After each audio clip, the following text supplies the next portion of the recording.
నమస్తే. రాష్ట్రంలో ఏం జరుగుతుంది? అంబటి రాంబాబు అరెస్ట్ కేవలం రాజకీయమేనా, లేక దీని వెనుక కులాల కుంపటి రాజుకుంటుందా? సోషల్ మీడియా ఓపెన్ చేస్తే చాలు ఒక వర్గం పోస్టులు, మరో వర్గం కౌంటర్లు. మా వాడిని టచ్ చేశారు అని ఒకరు, ఇది ధర్మం అని మరొకరు. పైకి చూస్తే ఇది ఒక మాజీ మంత్రి అరెస్ట్ లాగే ఉంది, కానీ లోతుగా చూస్తే ఇది కమ్మ వర్సెస్ కాపు మధ్య చిచ్చు రేపుతుందా అన్న ప్రశ్నలు రేకెత్తిస్తున్నాయి. ఏపీలో మళ్ళీ పాత రోజులు రాబోతున్నాయా? అంబటి రాంబాబు ఒక బలమైన కాపు సామాజిక వర్గం నేత. ఆయన మీద ఫిర్యాదు చేసింది, ఆయన విమర్శించింది టీడీపీ అధినేతను. దీంతో సహజంగానే ఈ వ్యవహారానికి కులం రంగు పులుముకుంది. కొందరు అత్యుత్సాహవంతులు దీన్ని రెండు కులాల మధ్య యుద్ధంగా చిత్రీకరించే ప్రయత్నం చేస్తున్నారు. అంబట్ని టార్గెట్ చేయడం అంటే ఒక వర్గాన్ని టార్గెట్ చేయడమే అని ప్రచారం మొదలుపెట్టారు. దీంతో రాష్ట్రంలో పొలిటికల్ హీట్ ఒక్కసారిగా పెరిగిపోయింది. కానీ ఒక్క విషయం ఆగి ఆలోచిద్దాం. ఇది నిజంగా కులాల మధ్య గొడవేనా?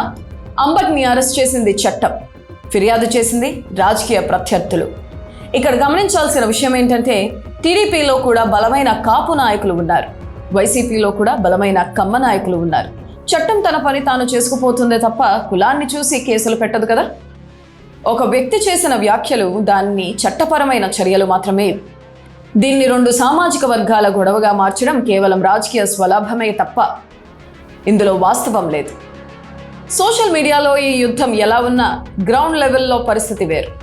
మీరు ఊరి సెంటర్లో చూడండి, లేదా కాలేజీ క్యాంటీన్లో చూడండి.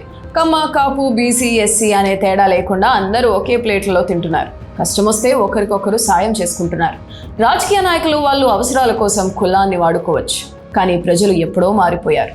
అంబటి అరెస్ట్ అనేది ఒక రాజకీయ పరిణామం మాత్రమే. దానివల్ల మన మధ్య ఉన్న బంధాలు తెగిపోవు. నాయకులు వేరు, జనం వేరు. మనమంతా తెలుగు వాళ్ళం, మనమంతా ఒక్కటే. రాజకీయాలను రాజకీయాలుగానే చూడాలి, వాటిని స్నేహాల మధ్యకి రానివ్వద్దు. దీనిపై మీ అభిప్రాయం ఏంటి? కింద కామెంట్ చేయండి.